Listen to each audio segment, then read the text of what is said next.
पूर्व मुख्यमंत्री हरीश रावत ने देहरादून के कारगी चौक स्थित वेडिंग पॉइंट में काफल पार्टी आयोजित की। यह आयोजन ऑपरेशन सिंदूर की सफलता और पूर्व सैनिकों के सम्मान में किया गया था। पार्टी में भारी भीड़ उमड़ी थी और रावत ने बीजेपी पर जमकर निशाना साधा। वहीं राज्यसभा सांसद नरेश बंसल ने तंज कसते हुए कहा कि हरदा संन्यास के चरण में है और कांग्रेस ने कभी स्थानीय उत्पादों को बढ़ावा नहीं दिया। बीजेपी काम कर रही है। हिमालयाज बना करके हमने लोकल प्रोडक्ट्स को एक मार्केटिंग का स्थान दिया है। आज पूरे विश्व के अंदर उसके माध्यम से जा रहा है। लेकिन अब चूंकि जीवन के चौथे चरण में हरीश रावत जी है, तो संन्यास के समय इस प्रकार की काफल पार्टियां उनको शोभा भी देती है और उनको करनी भी चाहिए। उत्तराखंड में चारधाम यात्रा अपने चरम पर है। गंगोत्री, यमुनोत्री, केदारनाथ और बद्रीनाथ धाम के कपाट खुलने के बाद अब तक 14 लाख से अधिक श्रद्धालु दर्शन कर चुके हैं। तीर्थयात्रियों का उत्साह देखते हुए अब तक 33 लाख से अधिक लोगों ने रजिस्ट्रेशन कराया है। प्रदेश के पर्यटन एवं तीर्थाटन मंत्री सतपाल महाराज ने बताया कि इस वर्ष कैलाश मानसरोवर यात्रा भी 30 जून से शुरू हो रही है। कोरोना काल के 5 साल बाद फिर से शुरू हो रही इस यात्रा में 50-50 श्रद्धालुओं के 5 दलों में कुल 250 यात्री शामिल होंगे।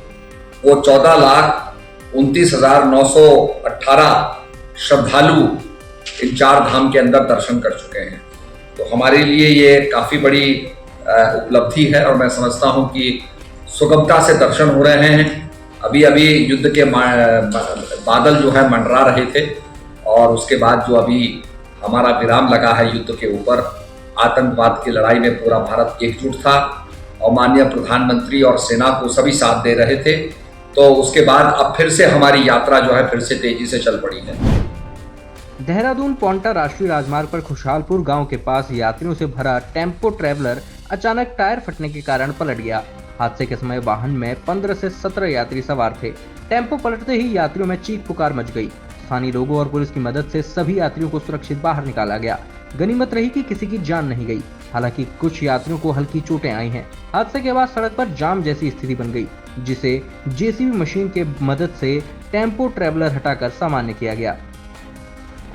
देहरादून में वीआईपी वाहन नंबर लेना लोगों के लिए अब स्टेटस सिंबल बन चुका है। इसी कड़ी में इस बार UK07 सीरीज का 0001 नंबर रिकॉर्ड तोड़ 13,77,000 रुपए में बिका है, जो अब तक की सबसे ऊंची बोली है। पिछले साल यह नंबर 8,45,000 में बिका था। परिवहन विभाग के अनुसार यह नंबर एक रियल एस्टेट कारोबारी ने अपने वोल्वो कार के लिए खरीदा है।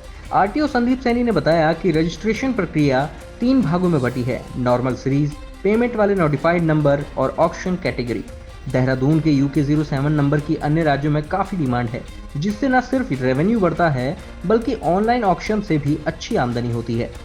परिवहन विभाग ने जो गाड़ियों का रजिस्ट्रेशन नंबर होता है उसके लिए एक प्रक्रिया निर्धारित की गई है, जो हमारा ऑफिशियल वेबसाइट पे जाके कोई भी व्यक्ति अपना इच्छित नंबर बुक भी कर सकता है।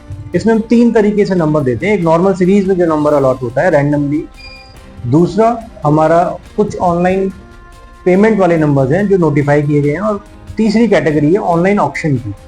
ऑनलाइन ऑक्शन में जैसे 0001, 0786 या सिंगल डिजिट के नंबर, उसके अलावा और भी नंबर्स हैं जो गवर्नमेंट ने नोटिफाई किए हुए। अभी अगर हम देहरादून नंबर की बात करें UK07 की, तो उसकी एक्सेप्टेबिलिटी अदर स्टेट्स में बहुत ज़्यादा है, तो लोग यहाँ का नंबर बहुत पसंद करते हैं। और पेइंग कैपेसिटी की अगर हम बात करें, देहरादून बीइंग कैपिटल, तो यहाँ पर लोग अच्छी गाड़ियाँ लेके आते हैं। हमारे यहाँ टैक्स भी, उसमें रेवेन्यू भी आता है और ऑनलाइन ऑक्शन से भी आता है। जैसे अगर हम बात करें अभी जो ऑक्शन हमारी कल खत्म हुई है, उसमें 0001 जो है 13,77,000 का गया, और ये आज तक का मुझे लगता है उत्तराखंड में सबसे ज्यादा बोली जो है लगाई गई है इसमें, और ये इससे हमारा रेवेन्यू भी बढ़ रहा है और लोगों में क्रेज भी। और आजकल न्यूमरोलॉजी के हिसाब से भी लोग नंबर अपना बुक करते हैं, तो सरकारी रेवेन्यू आ रहा है, तो ये अच्छी बात है।